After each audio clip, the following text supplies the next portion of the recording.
Hi, my name is Alan Wong, and I'm a teacher at Vanier College, which is a CEGEP in Montreal, Quebec. I teach basically English composition and literature to 17 to 20-year-olds, students who are transitioning from high school to university. It's a special system in Quebec that involves basically prep work for university or some career diploma programs for people who want to enter the workforce immediately. So I've been an activist in Montreal at the intersection of anti-racist work and LGBTQ plus activism primarily. And so with my own particular identity, I became interested in doing this work because I identify as a gay or queer Asian man, cisgendered. I use he, him pronouns. And my own identity really informs my anti-racist work, partly because of my own experiences with microaggressions throughout my life, sometimes slightly more overt forms of racism, being called certain names, like a lot of racialized people in Canada. But I also have grown up and call as my friends many other BIPOC people. So that sort of the injustices that they have faced over their lifetimes and in institutional settings has really informed the way I approach my activism and my teaching, which is usually focused on racism, anti-racism work, and LGBTQ plus gender identity, sexuality related work as well. So I really, I'm really informed or really, sorry, I'm really influenced by critical race thinking, critical race theorists, intersectionality as a theory, and queer theory in sort of various forms from different theorists that I've studied over time and have read over time.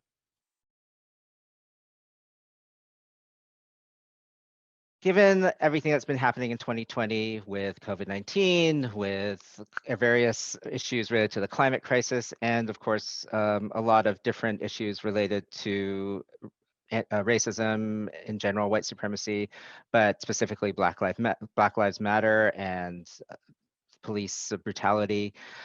It's um, it's difficult to stay away from news items that are sensationalized, media representations that focus only on one particular perspective or one particular aspect of the issue. And I feel like a lot of people start falling through the cracks because their issues become more specific based on the individualized experiences they have or the intersecting experiences they have between the different identities they claim an affiliation with.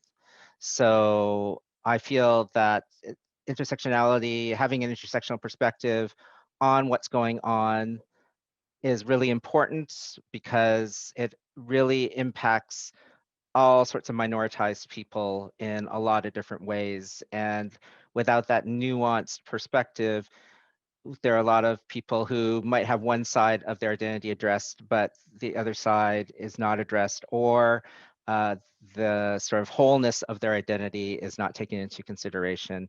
And then we end up taking maybe a step forward, but at the same time, we are sort of negating um, possible other aspects, possible other problems that might be affecting certain people. So then we're taking a step back at the same time. So it's almost like we're not making as much headway as we could be in terms of encompassing all of the people and including all the people that we could be.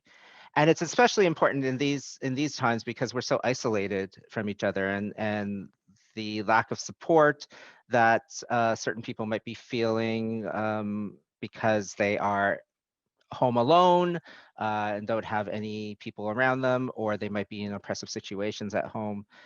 It's important to be able to reach out and to be able to empathize with other people, be able to converse and dialogue with other people despite all of the things and all of the events that are happening right now, the challenges that we are facing.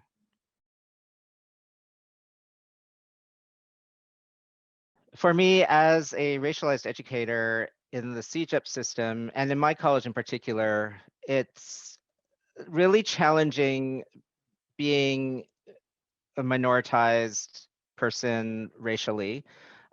There are, in my department specifically, there are 6 people of color, or people that I would count as people of color, out of a department of 70, 75 teachers. We're the largest department. We have one of the most diverse student populations, yet there just aren't that many teachers of color who reflect the population that we're teaching in a substantial way. And I could say the same thing for our humanities department, for our social sciences departments, communications, and also at the, not just in terms of faculty and teaching, but also in terms of the support staff and the professionals. There aren't that many, and the administrators too, there aren't that many at all who I would say would be racialized people, BIPOC people.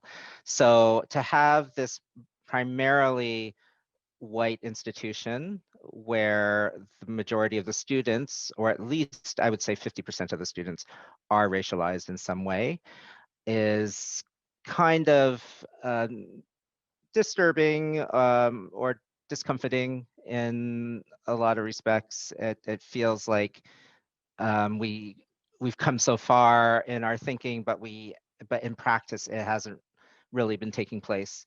So, and as a racialized teacher too, it does feel kind of lonely, to a certain degree. I did end up creating a committee, or starting a committee that is just BIPOC teachers and staff from our college to talk about the issues that affect us as both employees of this institution and as basically caregivers or mentors of the students that are in our institution as well. So that's kind of where I'm at in terms of my experience. It's been 10 years since I started working at Vanier, and not a whole lot has changed in those 10 years in terms of representation among our faculty and our support staff and professional staff.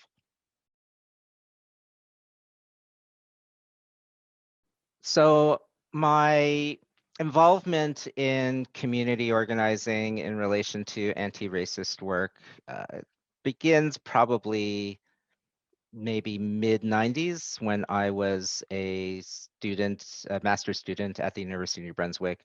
It it really began with, if I were to reach back into time, really began with volunteering in campus radio, because the campus radio stations are very political places. And even though I was at McGill for my bachelor's, and certainly there was some awareness of race issues around racism and anti-racism, I was still kind of green. I was still trying to figure out who I was. I was coming out as a gay man.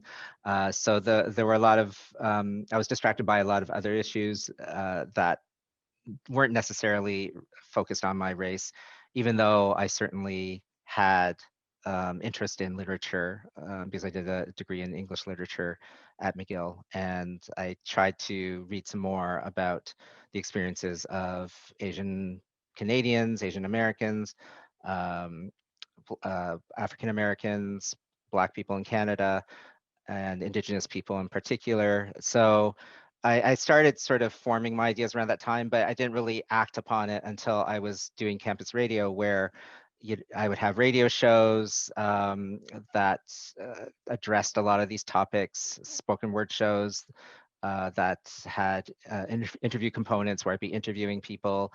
It was a very charged political atmosphere, and I was also one of the few people of color there. So I really started becoming politicized by the people around me, and that fed into my interest in knowing more about anti-racist work. And I joined a committee also at University of Brunswick that was basically a diversity committee. So we were using that word, which is kind of very generic, but that was a way for us, the people on the committee, who were, some staff members and students from University of New Brunswick and St. Thomas University, which shared the campus with us, to talk about these kinds of issues and to see what kind of things we could do.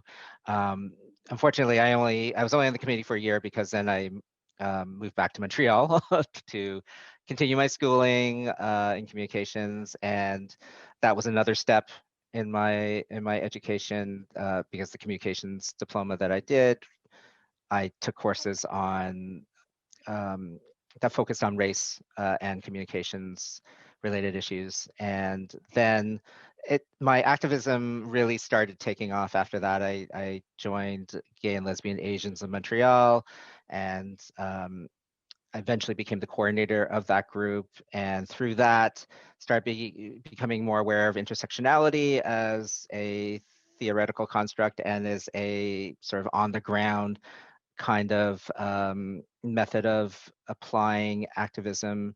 Um, so I, as a gay Asian man, um, leading this gay Asian group, this LGBTQ plus Asian group, started to make connections with other groups that were from different racialized communities. So there was an African uh, Caribbean Black group called Arc-en-Ciel d'Afrique, which has now become Masamati. There was a Latin group, which didn't last that long, so I can't really remember the name of it. There was Halem, which was a Middle Eastern Arab LGBTQ plus group. So we started coalitioning together, trying to find ways to work together to speak to these issues we were facing as both racialized and LGBTQ plus people in Montreal. As I started teaching full time and transitioning to that aspect of my existence, focusing more on my career, I transposed that sort of mindset I had when I was doing activism to my teaching practices, my pedagogical practices. I very much focusing on representation in the literature that I taught, as one who grew up not being exposed to any authors that looked like me, or had some sort of connection to me culturally or racially, or in terms of my sexuality, because I knew pretty young I was gay.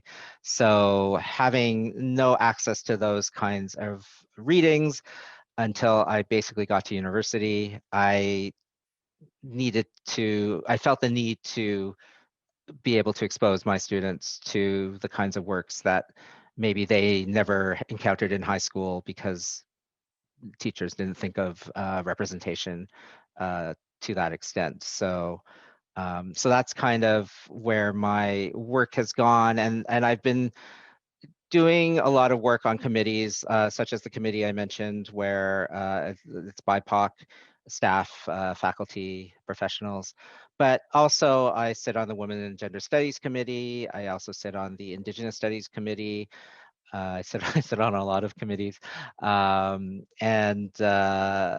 also am the coordinator of the Open Door Network, which is a collective of LGBTQ plus teachers and staff members at Vanier as well. So there's a number of committees that are related to my own identity in different ways, or that are connected to me in terms of my ideas around social justice, particularly with the Indigenous Studies Committee. And I also have organized a whole bunch of events since I've been here as well. Every year I'm involved in some sort of event coordination. Like this year, I'm the coordinator of the International Women's Week event. So I always make sure whatever event I'm involved with in terms of either organizing or participating in the organizing, that there is some variety or representation of not just LGBTQ plus, but also BIPOC individuals. So my advice to teachers and students who are looking to improve the environment at their institutions or even in their communities is kind of twofold. I think as far as interacting or dealing with people who are giving microaggressions on a regular basis or are doing things that are, you know, racist to you in some way, that offend you in some way, try to meet them where they are instead of automatically attacking them, because uh, oftentimes people are just ignorant. They haven't been exposed to certain things.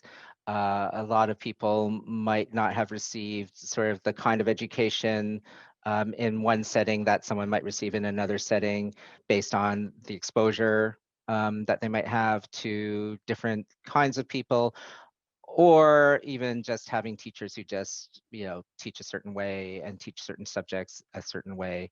And so that information has been inculcated by these students or these individuals in general. And sometimes if just through conversation and dialogue, sometimes you can bring people on side and convince them or make them realize that what they're talking about is not okay.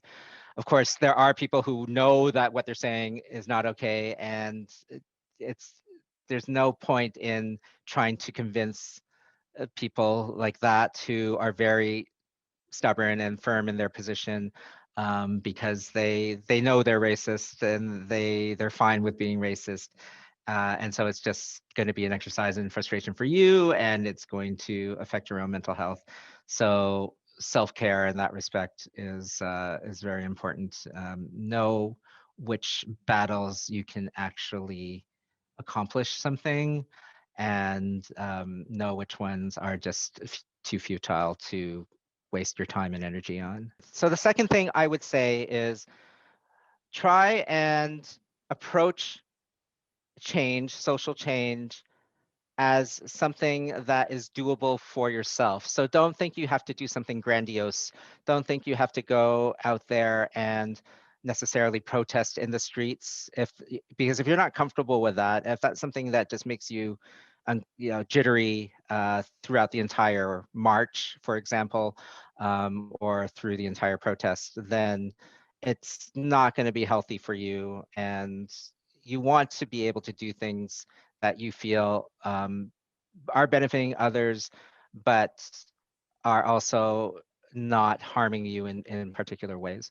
So if you write letters to organizations or to, you know, for example, prisoner support projects, you know, that's one way. You can do small things. You can promote events by you know, sharing them on social media. You can write emails to people, you know, to express your concerns about certain issues, to express, you know, maybe to corporations what you feel they've been doing wrong, if they have done something wrong. There's all sorts of things you can do that are within your own wheelhouse. And there's certainly enough people who do go to protests and who do bigger things, who might enter politics in a more overt or meaningful way. And that's fine for them. If it's not fine for you, there, you know, do the little things that you can to make a difference, because if everybody does something, then things will happen. So don't feel like you can't do something just because you're comfortable doing big things.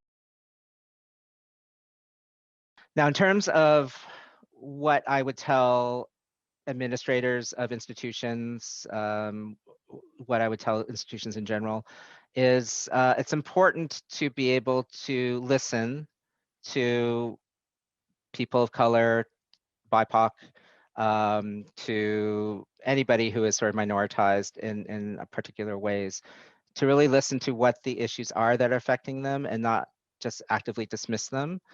It's important for senior administrators to be active in creating policies that will help improve the environment, make environments less toxic at institutions, educational institutions in particular, so that everyone can feel welcome, that they can feel like they belong, that they feel like there's a community that they belong to, and not just an institution that they're attending. Certainly hiring policies, improving representation is one way of going about doing that. Another way is basically to have senior administrators, first of all, go through some sort of anti-oppression training, anti-racist training, so that they understand at the top level what is problematic, because the system really does begin at the top, right? So if you're going to try and defeat systemic racism, you need to go where the policies are created and where the day-to-day sort of directives are and decisions are made in order to be able to hit the system at its core and be able to change things in a meaningful way throughout the entire institution, the entire college, university, school. Now, I know that sounds kind of counterintuitive because usually we talk about bottom up um, in, for making social change, starting from the ground up and working away from the top to the top.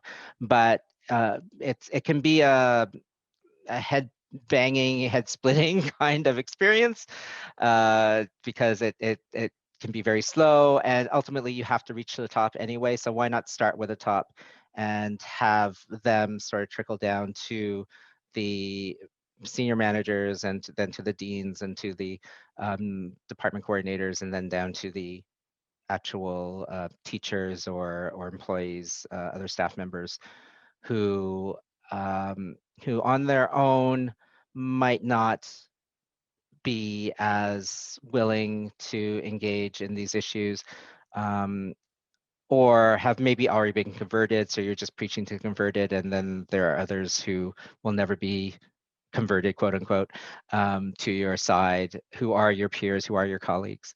So sometimes you need that top down to be able to make the change actually happen effectively. So that is something I would tell people who work in institutions to do is, and senior managers in particular, administration, is to really try and make an effort, and like a really sincere effort, not lip service, to engage with the different kinds of training and workshops that help them be better managers for minoritized people as well as for the general population.